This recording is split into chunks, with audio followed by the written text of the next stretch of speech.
And I'll tell you when we get there. And then you'll be signaled at 15 seconds to conclude. Okay, so number one, what education or experience has prepared you to be New Mexico Attorney General? Microphone working? Are we on? Well, I obviously don't know how to use a microphone, so I hope that's not a qualification. What an honor to be here. You know, I am Hector Balderas. I have a Juris Doctorate from the University of New Mexico Law School and a bachelor's degree from New Mexico Highlands University. And I believe that I do have the formal education as I began practicing as a young prosecutor in my public service career, and have served rural northern New Mexico as a state lawmaker, and have gained a lot of experience both making laws that I think protect the community and public safety, but also now I have served as state auditor and have aggressively combated waste, fraud, and abuse and corruption. And regardless of party, I've always treated everyone fairly. But finally, the education that I think is the most relevant to New Mexicans that care about a healthy job environment and a safe community is that I was raised in rural Wagon Mound, New Mexico, 300 people.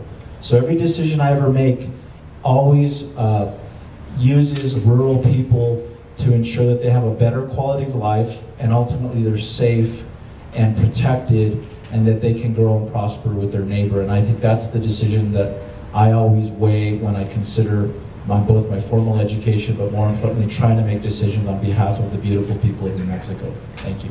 Thank you. If elected, what would be your number one priority as Attorney General, and why? Well, there are many priorities for the Attorney General, whether it's water or making sure that there's a healthy economy. But for me, the primary where I see us losing so many opportunities is making sure that children and families are protected. New Mexico still is too dangerous of a state. We live in poverty, and there are too many good businesses, both small and large, that are trying to grow their workforce, invest capital in the community. And if we don't have a public safety plan that truly makes New Mexicans feel safe, we'll never be able to compete with the rest of the country or the rest of the world. And I want to get aggressive at making sure you have the strongest, most vocal, most connected Attorney General, that if you need us, if there's a shooting on a public school, if there's a small business that's being ripped off, that you can call the Attorney General and that we would have a unit to actually be responsive to our communities. The way we were a state auditor, no one knew who the auditor was or what the auditor did 8 years ago till we took over. Now every citizen feels that if there's an accountability issue, they can call me and they'll get an honest, independent, and responsive answer to come fight for taxpayers. And I think I want to do that as the Attorney General as well. Thank you. A state's Attorney General often sets the tone for how corruption is viewed. For example, if an AG fails to file or prosecute a case in a timely manner, it can be dismissed and can give the impression that the state is corrupt or does not care about corruption. Do you agree or disagree with this statement, and why? I absolutely agree. In fact, there are more victims than just the community that suffers from corruption. The whole state suffers. The dirty little secret, though, is that both Republicans and Democrats have not done a good job at combating waste, fraud, and abuse. We can do a better job, and there's a lot of people on both sides of the party that want to invest greater resources in investigations, accountability, and truly fighting corruption. And there are good people on both sides of the aisle that want to do that. The other dirty little secret, though, is prosecutors throughout all of New Mexico have been struggling to have the white-collar experience and the resources to take on the political corruption that is one of the toughest fights in the state. We have the independent track record to really reform the system and support prosecutors, but most importantly, when there's conflicts or big corruption cases, you will have an Attorney General that has experience at prosecuting and making sure that those communities heal. We have the largest public corruption cases in the history of New Mexico. Jemez Mountain School embezzlement was the largest corruption case in public education. We just uncovered the largest public school corruption case in the charter school movement. And regardless of party, we have had to take on officials in both parties, and we're always speaking truth to camera when it comes to that. But absolutely, you deserve an Attorney General that knows what to do and that will not learn on the job, that will quickly make a positive impact, because it's so destructive to the morale of all citizens. Thank you. This is the lightning round. Sometimes politicians take a pass rather than taking a stand on controversial issues because they fear repercussions of the ballot box. Realizing that the AG's job is enforcement of laws, not making them, please use 30 seconds or less and tell us your position on the following issues. Number one, legalizing marijuana. I'm not in favor of a complete open-ended legalization of marijuana. I did vote to support medical marijuana for cancer patients in the legislature, and would continue to support medical marijuana on limited accountable basis. Okay. Driver's licenses for illegal immigrants.